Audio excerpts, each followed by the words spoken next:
काम की बात करो, मन की बात यारिಗೂ ಬೇಕಾಗಿಲ್ಲ. Samir Ahmed Khan takes a swipe at Narendra Modi over the rising prices of fuel.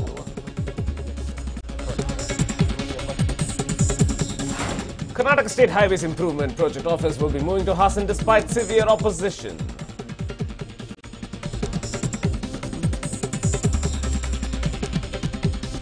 Three medical students were killed in an accident in Devanahalli after the car in which they were travelling collided with a truck.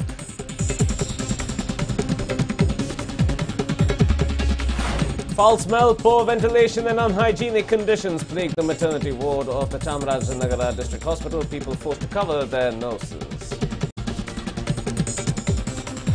88-year-old man to begin his doctoral studies in literature. Couple residents serve as an inspiration to aspirants of advanced education.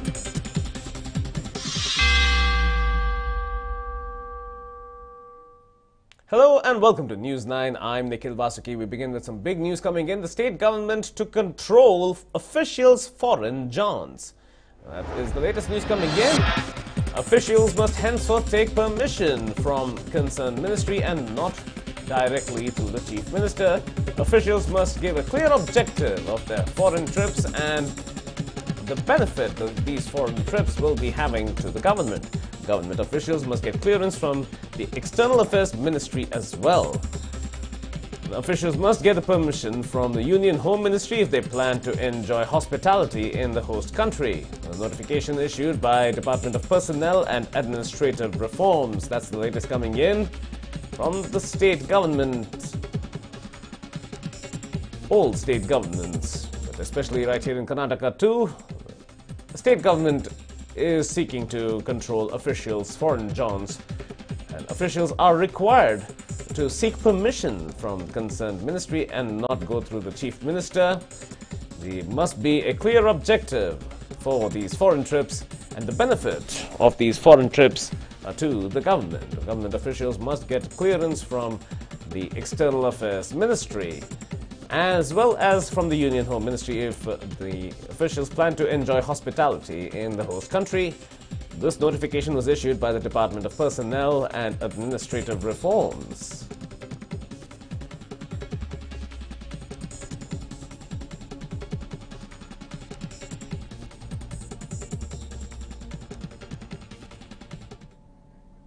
Now, Chief Minister Kumaraswamy will be visiting Belgavi on the 15th of September and attending the Ramaya Hospital's program with President Ramnath Kovind in Belgavi. He's also likely to hold a Janta Darshan in the North Karnataka city. The Chief Minister's move comes following criticism that the government is perceived as ignoring North Karnataka. So in order to placate all of this, there is a trip to North Karnataka, to Belgavi, that is being planned on the September 15th. JD spokesperson Arivalgan is on the phone with me right now. Arivalgan, a very good morning to you and thank you for joining us. Now, Chief Minister Kumaraswamy's visit to North Karnataka might be seen as cushioning criticism that North Karnataka is being neglected. There has been that perception. Is there an awareness of the perception or is that perception wrong? No, actually the perception, very good morning Nikhil, actually the perception is very wrong. And let me make it very clear, of entire Karnataka, there is no differences between North Karnataka and southern parts. And moreover, the main ideology of our CM, it's very clear, he is down to run to help only the poor people. And you will be knowing that last Saturday he has around Janta Darshan, it is around morning 11 o'clock to night 11 o'clock, 12 hours he was with the people to solve the difficulties. Even we got many letters from North Karnataka people traveling to Bangalore. It's a huge risk for them. So that Kumarana made a very good idea to see the people there itself in Belgavi. That is the reason behind that. And moreover, even he has made very clear he is ready to visit almost all the districts of Karnataka. He will be visiting all the districts of Karnataka. He will be having Janta Darshan in almost all the districts. And now the top priority is also given for Belgavi also. Okay. So now at this point of time as well, while we may or may not deny the perception that exists, there has been a lot that is going on in North Karnataka as well that has brought in a lot of question. Are there adequate development projects allocated there? There was a comparative study done between North Karnataka and the rest of Karnataka. North Karnataka was found wanting of several infrastructure projects. Is there an effort to at least close that gap? No, it's not the question of the filling up the gap. It's very clear.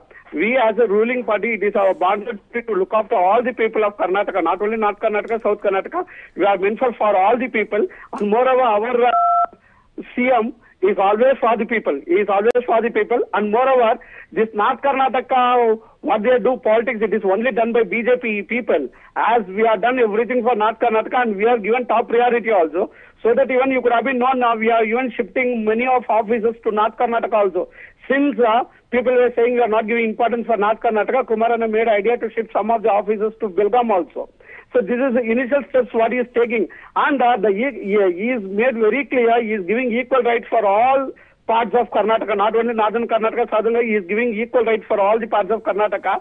Why? Because since MP election is around the corner, BJP is playing game of it. Whatever it outcomes, let it be election outcome, let it be whatever the official outcome, let it be whatever the statement, BJP is playing game of it, and some people are misleading it.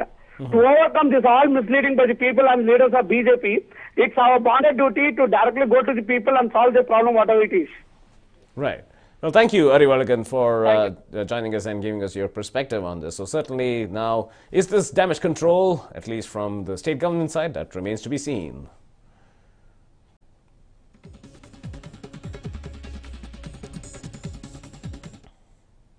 Now, the question that has arisen here is that is the state government's impetus for development of Hyderabad, Karnataka just an eyewash? Now, projects that were approved in the 2010 cabinet meeting held in Kalburgi seem to be moving at a snail's pace. At least that's what the perception is. The cabinet had approved 365.54 crore rupees for development of Hyderabad, Karnataka region as a whole, but officials seem to have only used 273 crore rupees out of the 292 crore rupees that were released by the government. Development projects that were approved in 2010, 8 years ago, are moving at a snail's pace in Raichuru, in Ballari, in Kalburgi and in Koppal. Residents of Hyderabad, Karnataka and leaders there too have continuously been stating that there is a serious lapse in Hyderabad, Karnataka's development.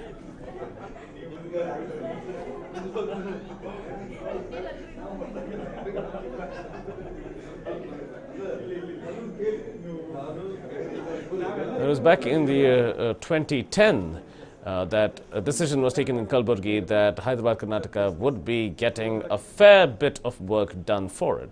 But what of that? That has been the question that has arisen.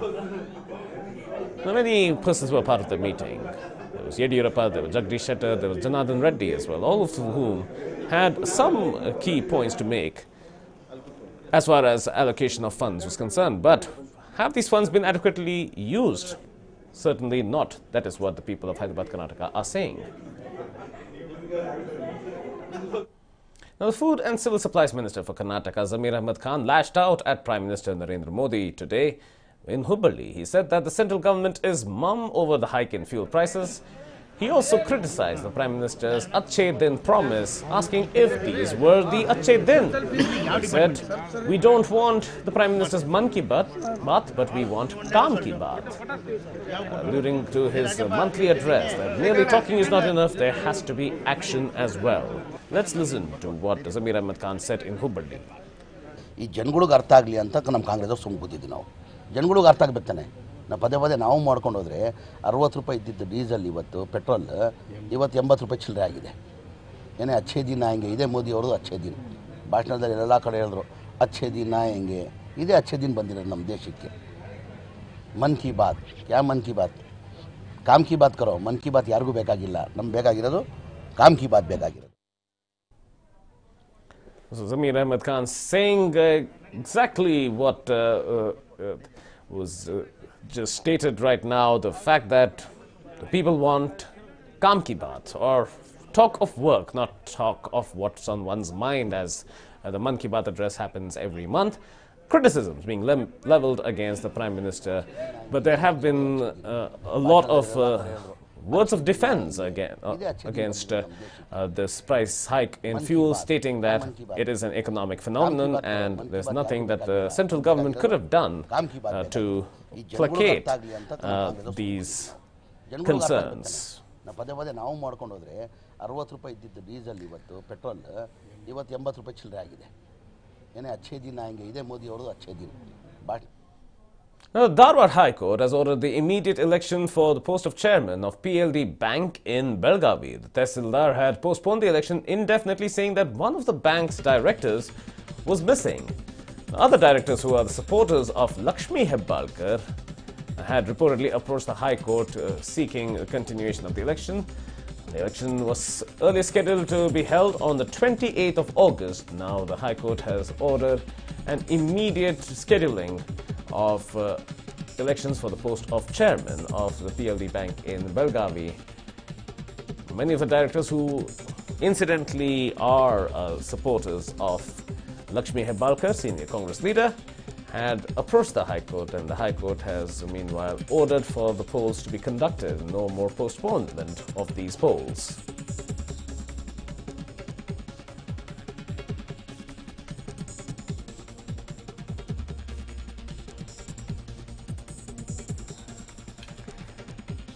Bapu Gowda Patil, the director of PLD Bank, is on the phone with me right now. Bapu Gowda Patil ಅವರೇ ನಮ್ಮ ಹತ್ರ ಮಾತಾಡೋದಕ್ಕೆ ಧನ್ಯವಾದಗಳು. ಈಗ ಈ ಸಂದರ್ಭದಲ್ಲಿ high court ಅವರು ಆದೇಶ ಕೊಟ್ಟಿದ್ದಾರೆ, ಈಗ ಚುನಾವಣೆ ನಡೀಬೇಕು ಅಂತ ಡೈರೆಕ್ಟರ್ ಪೊಸಿಷನ್ಗೆಲ್ಲ, ಚೇರ್ಮನ್ ಪೊಸಿಷನ್ಗೆಲ್ಲ. ಅದ್ರ ಬಗ್ಗೆ ಸ್ವಲ್ಪ ಬ್ಯಾಕ್ಗ್ರೌಂಡ್ ಕೊಡ್ತೀರಾ? ನೋಡಿ, ಇದೇ ತಿಂಗಳು 28ನೇ ತಾರೀಕಿಗೆ ನ್ಯಾಯಯುತವಾಗಿ ಬೆಳಗಾವಿಯ ಪಿಕಾರ್ಡ್ ಬ್ಯಾಂಕಿನ ಅಧ್ಯಕ್ಷ ಉಪಾಧ್ಯಕ್ಷ ಚುನಾವಣೆ ಜರಗಬೇಕಾಗಿತ್ತು. ಆಗಸ್ಟ್ 28 ಅಲ್ಲ? ಹೋದ್ ತಿಂಗಳು ಆಗಸ್ಟ್ 28ನೇ ತಾರೀಕಿಗೆ ಆಗ್ಬೇಕಂತೂ ಚುನಾವಣಾಧಿಕಾರಿಯಾದಂತ ತಹಸೀಲ್ದಾರ್ ಅವರು ಡೇಟ್ ಫಿಕ್ಸ್ ಮಾಡಿದ್ರು. ಕ್ಯಾಲೆಂಡರ್ ಆಫ್ ಇವೆಂಟ್ ಆಗಿತ್ತು. ಆಮೇಲೆ 27ನೇ ತಾರೀಕು ಸಾಯಂಕಾಲ ರಾತ್ರಿ 8 ಗಂಟೆಗೆ ಒಂದು ಫೇಕ್ ಕಂಪ್ಲೇಂಟ್ ಅನ್ನ, ಒಬ್ಬ ನಮ್ಮ ನಿರ್ದೇಶಕರನ್ನ ನಾನು ಕಿಡ್ನಾಪ್ ಮಾಡಿದ್ದೀನಿ ಅಂತ ಒಂದು ಫೇಕ್ ಕಂಪ್ಲೇಂಟ್ ರಿಜಿಸ್ಟರ್ ಮಾಡಿ ಆ ಒಂದು ಆಧಾರದ ಮೇಲೆ ಚುನಾವಣೆಯನ್ನ ಮುಂದೂಡಿದ್ದೀನಿ ಅಂತೇಳಿ ಚುನಾವಣಾಧಿಕಾರಿಗಳು ಒಂದು ನೋಟಿಸ್ ಹಚ್ಚಿಬಿಟ್ರು. ಅದು 27ನೇ ತಾರೀಕ ಗಂಟೆಗೆ ಮುಂದೂಡಿದರು, ಕಾರಣ ಇಲ್ಲದೆ. ನಂತರ ಅದರ ಬಗ್ಗೆ ನಾವು ಒಂದು ದೊಡ್ಡ ಪ್ರತಿಭಟನೆಯನ್ನ ಎಲ್ಲಾ ನಿರ್ದೇಶಕರು ಮತ್ತು ಬೆಳಗಾವಿಯ ಗ್ರಾಮೀಣ ಶಾಸಕರು ಕೂಡಿ ಪ್ರತಿಭಟನೆ ಮಾಡಿದ್ವು. ಆ ವೇಳೆಯಲ್ಲಿ ನಾವು ಫೇಕ್ ಕಂಪ್ಲೇಂಟ್ ಅಂತ ಮನವರಿಕೆ ಆದದ್ರಿಂದ ಕಮಿಷನರ್ ಅವರು ಸ್ಥಳದಲ್ಲಿ ಅದನ್ನ ರಿಪೋರ್ಟ್ ಹಾಕಿಸಿ ಒಂದು ರಿಪೋರ್ಟ್ ಕೊಟ್ಟರು. ರಿಪೋರ್ಟ್ ಕೊಟ್ಟ ನಂತರ ಅದನ್ನ ನಾವು ಶೀಘ್ರ ಮಾಡ್ಬೇಕಂದಾಗ ಜಿಲ್ಲಾಡಳಿತ ಚುನಾವಣಾಧಿಕಾರಿಗಳು ಒಬ್ಬರ ಮೇಲೆ ಒಬ್ಬರು ಅದನ್ನ ಹೈಕೋರ್ಟ್ ಮುಂದೆ ಹಾಕುವಂತ ಒಂದು ಸಂದರ್ಭ ಬಂದಾಗ ನಾವು ಅದನ್ನ ಈ ಒಂದು 5 ವರ್ಷದ ಅವಧಿ ಮುಗಿಯೋದ್ರೊಳಗನೆ ಚುನಾವಣೆ ಮಾಡಬೇಕು ಅಧ್ಯಕ್ಷ ಉಪಾಧ್ಯಕ್ಷರು ಅಂತೇಳಿ ನಮ್ಮ ವಕೀಲರು ಅದನ್ನ ಆದೇಶಿಸಿದ್ದಾರೆ. ನ್ಯಾಯಾಲಯ ಅದನ್ನ ಆದೇಶ ಮಾಡಿದ್ದಾರೆ. ಇದೇ ತಿಂಗಳು 8ನೇ ತಾರೀಕು ಅಂದ್ರೆ ನಮ್ಮ ಕಳೆದ ವರ್ಷ 5 ಸಾಲಿನ ಸರ್ಕಾರಿ ವರ್ಷದ್ದು 8ನೇ ತಾರೀಕಿಗೆ ಮುಗಿಸ್ತದೆ. 7ನೇ ತಾರೀಕದೊಳಗ ಅಧ್ಯಕ್ಷ ಉಪಾಧ್ಯಕ್ಷ ಚುನಾವಣೆಯನ್ನ ನಡೆಸಬೇಕಂತ ಮಾನ್ಯ ನ್ಯಾಯಾಲಯ ಆದೇಶಿಸಿದೆ. ಅದರ ಪ್ರತಿಯನ್ನು ಈಗಾಗಲೇ ನಾವು ಚುನಾವಣಾಧಿಕಾರಿಗಳಿಗೆ ಮುಗಿಸಿದೀವಿ ಲಿಖಿತವಾಗಿ. Okay, thank you, Bapu Gowda Patil avre. So there was a clarification there. Yes, a missing director, but why was missing? Apparently there was a falsified complaint of kidnapping of that director that was sought to be quashed by the High Court. The High Court has said that the election that should have taken place on the 28th of August should happen at the earliest.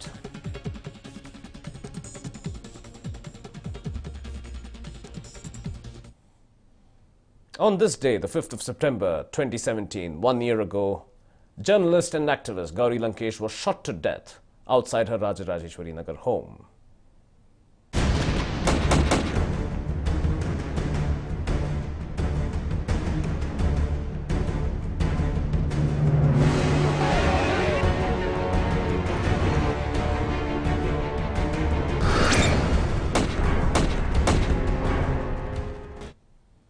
Hundreds of people have gathered at Maurya Circle on the death anniversary of Gauri Lankesh. The Gauri Memorial Trust is also holding a meeting demanding a ban on the organization that has been accused of being behind Gauri Lankesh's murder.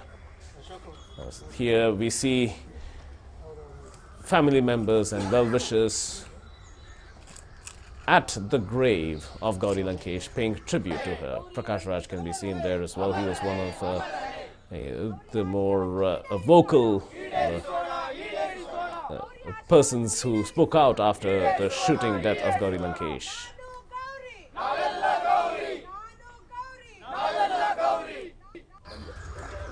Navella Gauri, we are Gauri. That has been the chant that was seen and heard throughout the last 1 year, ever since the death of Gauri Lankesh.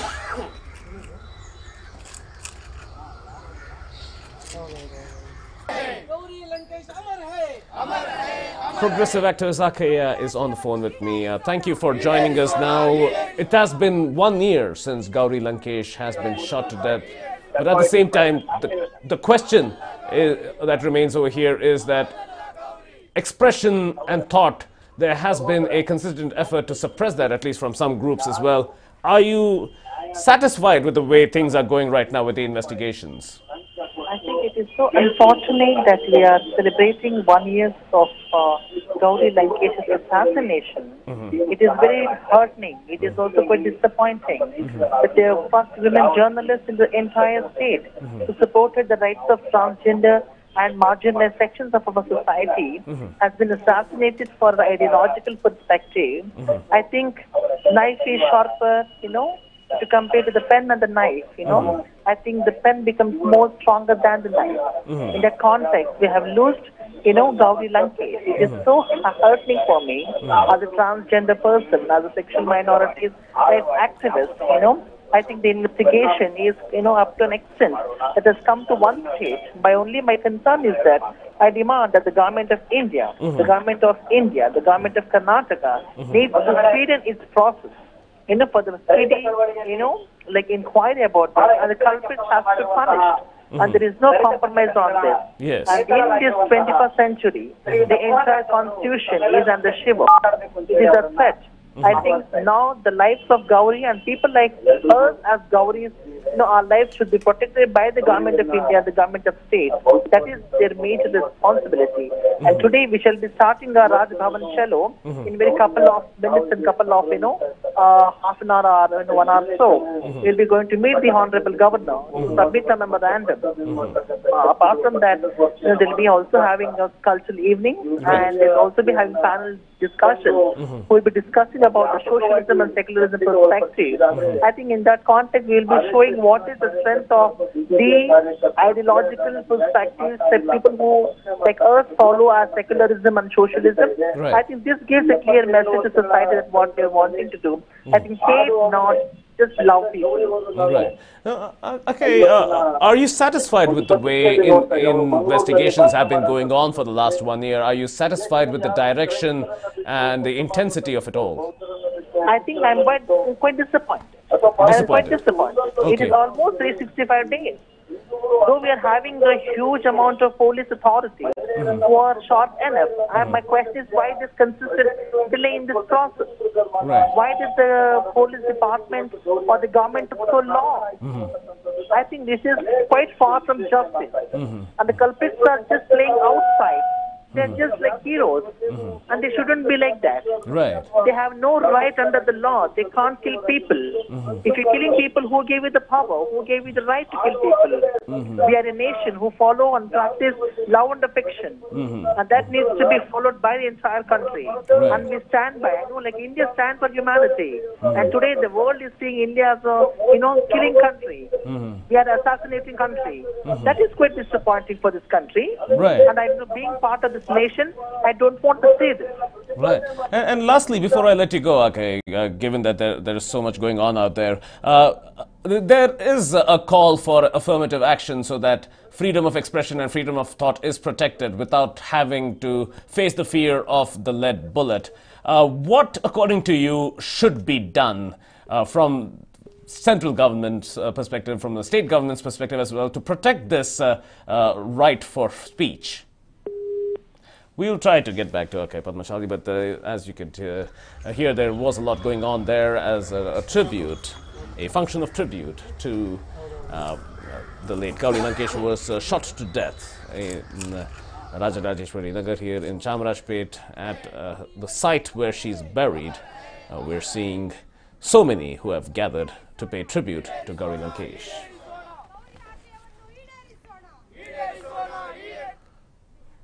Meanwhile, more details have emerged in the Gauri Lankesh murder case. 45 persons were trained to eliminate rationalists. That seems to be the revelation on the basis of those who were trained giving their testimonies to investigating authorities. 45 people were reportedly trained in the jungles of Belgavi in firearms use, in the use of explosive material, as well as ideological discourses were given as well. These people were being trained in Belgavi since the year 2010. Now, the Special Investigation Team had questioned several of these trained men, and many were seen overlapping in their activities, including the murders not just of Gauri Lankesh, which took place on the 5th of September 2017, but also those of M.M. Kalburgi, of Govind Pansare, of Narendra Dabholkar, rationalists in their own right.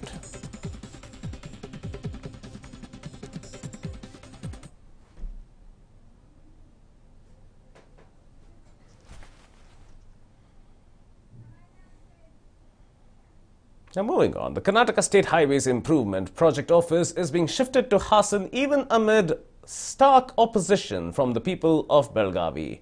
Officials were seen packing files and other items from the office in order to shift the KSHIP office to Hassan. Now, this was an issue that came up for several months ago and brought out a lot of criticism, especially at PWD Minister H.D. Revanna, under whom this particular office falls. Revanna was accused of favoritism towards the district of Hassan, and this was one of the offices that was seen as one of very few government offices, government arms that exist within Belgavi.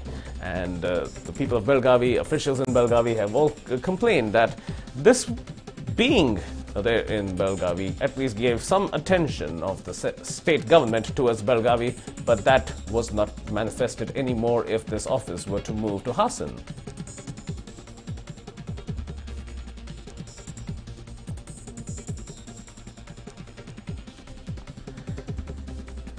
Now, the BJP sought to criticize, saying that the Congress JDS government is shifting KSHIP office from Belgavi to Hassan at this rate. Don't be surprised if they shift Vidhan Sauda also to Hassan.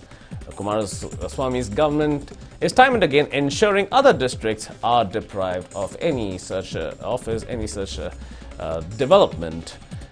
And this has been a criticism, deprived of facilities and moving them to Mandya, Hassan or Ramanagara, seemingly strongholds of the JDS. And just when we were talking about the Chief Minister visiting Belgavi in order to ensure that this area does not feel neglected, here we see an important government arm being brought down from Belgavi to Hassan.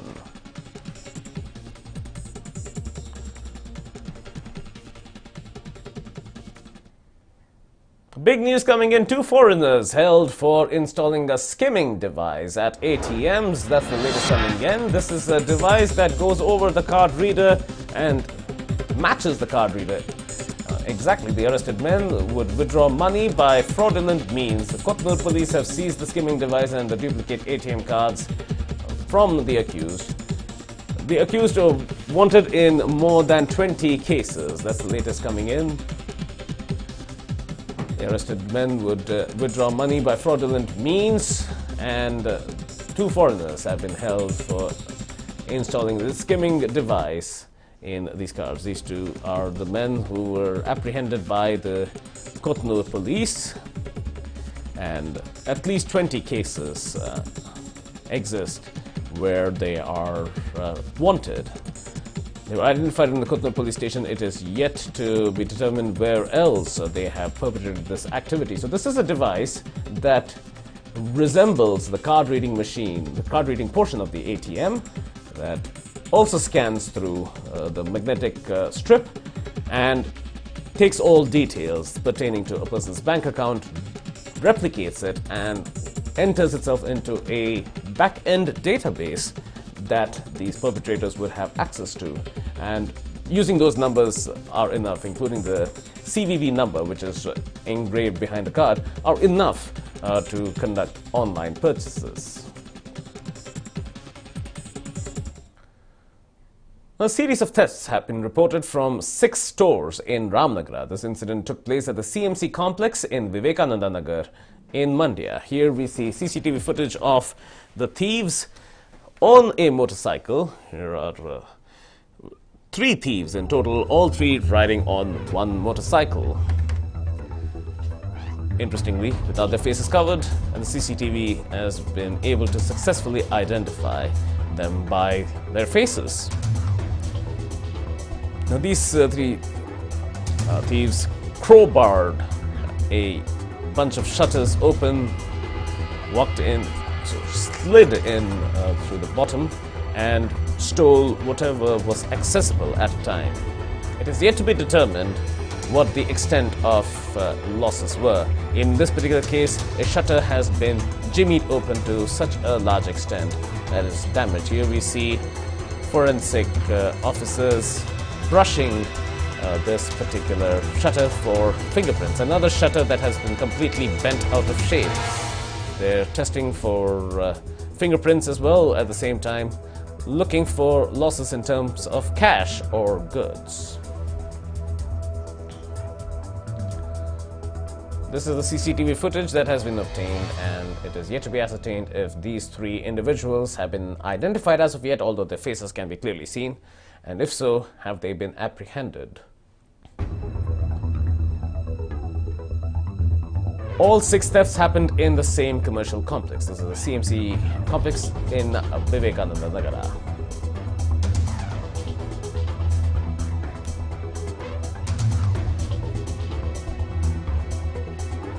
ನಿನ್ನೆ ರಾತ್ರಿ 3:30 ಸಮಯದಲ್ಲಿ ನಮ್ಮ ಅಂಗಡಿ ಈ ಕಳ್ಳತನ ಆಗಿದೆ. ಈಗ 20 ದಿನ ಹಿಂದ್ಗಡೆನೂ ಇದೇ ರೀತಿ ಕಳ್ಳತನ ಆಗಿತ್ತು. ಪೊಲೀಸ್ ವ್ಯವಸ್ಥೆ ಯಾವುದೇ ಸೂಕ್ತ ಕ್ರಮ ಕೈಗೊಂಡಿಲ್ಲ. ನಿನ್ನೆ ರಾತ್ರಿ ಸರಣಿ ಕಳ್ಳತನ ಆಗಿದೆ. ಕನಿಷ್ಠ 9ರಿಂದ 13 ಅಂಗಡಿ ಕಳ್ಳತನ ಆಗಿದೆ. ಆದರೆ ಯಾವ ಅಂಗಡಿಯಿಂದಲೂ ಇವರು ರಾತ್ರಿ ನೈಟ್ ಬೀಟ್ ಆಗಲಿ ವ್ಯವಸ್ಥಿತವಾಗಿ ಮಾಡಿದರೆ ಇಷ್ಟೊಂದು ಆಗ್ತಾ ಇರಲಿಲ್ಲ ಈ ಪ್ರಮಾಣದಲ್ಲಿ. ಇಲ್ಲಿ ಒಟ್ಟಾರೆ ರಾಮನಗರದಲ್ಲಿ ಪೊಲೀಸ್ ವ್ಯವಸ್ಥೆ ಸಂಪೂರ್ಣ ದುರ್ಬಲವಾಗಿದೆ. ಎಲ್ಲ ಹೊರಗಡೆಯಿಂದ ಬಂದಂಥ ಅಕ್ರಮ ಬಾಂಗ್ಲಾ ವಲಸಿಗರು, ಪಾಕಿಸ್ತಾನಿ ಇವರಿಗೆಲ್ಲ ಇಲ್ಲಿ ಸ್ಥಳೀಯರು ಬೆಂಬಲ ಕೊಟ್ಟು ಇಲ್ಲೇ ಸಾಕಿ ಈ ಭಾರತದ ಒಟ್ಟಾರೆ ಆರ್ಥಿಕ ವ್ಯವಸ್ಥೆಯನ್ನು ದುರ್ಬಲಗೊಳಿಸೋಕ್ಕೆ ಪ್ರಯತ್ನ ಮಾಡ್ತಾ ಇದ್ದಾರೆ. ಒಂದು 12 ಅಂಗಡಿ ಆಗಿದೆ ಅಂತ ಮಾಹಿತಿ ಬಂದಿದೆ. 12 ಅಂಗಡಿ ಅಂದರೆ ನಾವು ಏನು ಮಾಡೋದು ಅಂತಲೇ ಗೊತ್ತಾಗ್ತಾ ಇಲ್ಲ ನಮ್ಮ ರಾಮನಗರದ ಜನ. ಆದ್ದರಿಂದ ತುಂಬ ದಯವಿಟ್ಟು ನಮಗೆ ತುಂಬ CC ಕ್ಯಾಮ್ರಾಗಳು ಬೇಕು. ಮತ್ತು ಪೊಲೀಸು ಡಿಪಾರ್ಟ್ಮೆಂಟಿಂದ ನೈಟ್ ಪೊಲೀಸ್ ಅವರಾಗಿರ್ಬೋದು, ಪ್ರತಿಯೊಬ್ಬರು ತುಂಬ ಜಾಸ್ತಿ ಮಾಡಿಕೊಡ್ಬೇಕು. ನಮಗೆ ಒಂಥರ ಇರೋದ ಬೇಡ ಅನ್ನಿಸ್ಬಿಟ್ಟೈತೆ ರಾಮನಗರದಲ್ಲಿ. ಆದ್ದರಿಂದ ದಯವಿಟ್ಟು ಕ್ರಮ ತಗೊಳ್ರಿ. ಏನೇ ಒಂದೂ ಇಲ್ಲಿ ಸರಿಗಿಲ್ಲ. So this is more footage coming in. This was from the early hours. It appears to be about 3 in the morning, thereabouts. And we see these 3 individuals, the same individuals who are on the motorcycle, jimmying open the shutter. Now, understanding from local residents and those nearabouts, there is an understanding that there are inadequate CCTV cameras, although luckily for them, this particular CCTV camera as well as another one managed to grab a shot of these men. But at the same time, such crimes of theft seem to be quite rampant in Ramanagara, as reported by shopkeepers and residents.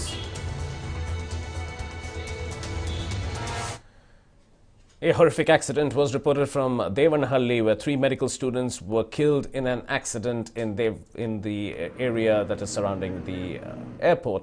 And this was a very disturbing accident that involved 3 students from the Kempegowda Institute of Medical Sciences. They rammed their car into the back of this particular truck, leading to a massive collision and instant death for 3 and a serious condition for 1 other passenger of that car.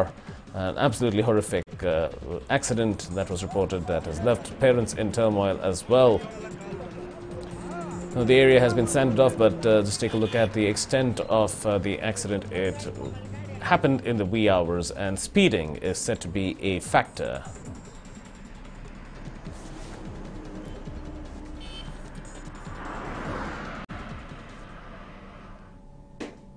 KIMS ಆಸ್ಪತ್ರೆಯಲ್ಲಿ ವಿದ್ಯಾಭ್ಯಾಸ ಮಾಡ್ತಿರ್ತಕ್ಕಂಥ ದ್ವಿತೀಯ MBBS ವಿದ್ಯಾರ್ಥಿಗಳು ಯಾರೋ ಸ್ನೇಹಿತರ ಮನೆದಕ್ಕೆ ಹೋಗೋದಕ್ಕೆ ಚಿಕ್ಕಬಳ್ಳಾಪುರ ಕಡೆಗೆ ಬರ್ತಾ ಇದ್ದಾರೆ.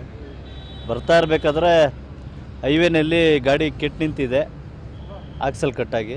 ಆ ಗಾಡಿಗೆ ಏನು ಪ್ರಿಕೇಷನಲ್ಲಿ ಆ ಗಾಡಿ ಇದೆ ಅಂತ ಗೊತ್ತಾಗಿಲ್ಲದೆ ಬಂದು ಹೊಡೆದು 3 ಜನ ಮೃತಪಟ್ಟಿದ್ದಾರಲ್ಲ ಸ್ಥಳದಲ್ಲೇ. ಇನ್ನೊಬ್ಬರಿಗೆ ಗಂಭೀರವಾದ ಗಾಯಗಳು ಸಹ ಆಗಿದೆ. ಅವರೆಲ್ಲ MBBSನ students.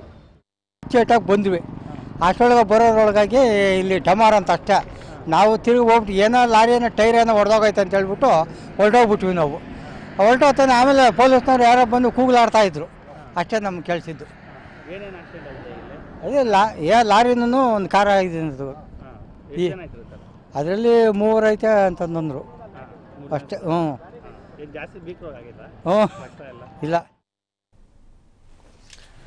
This was the accident that took place, a vehicle that slammed into the back of a truck, and that truck was carrying TMT bars and pipes that went right through the windscreen as well, instantly killing. Unfortunately, and rather disturbingly, one of the deceased was also decapitated as a result.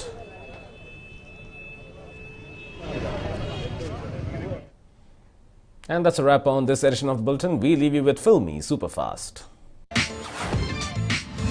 Rumored exes Sanjay Dutt and Madhuri Dixit shot a scene for an upcoming film titled Kalank. The budget of Karnataka, Queen of Jhansi, has jumped to 125 crore rupees due to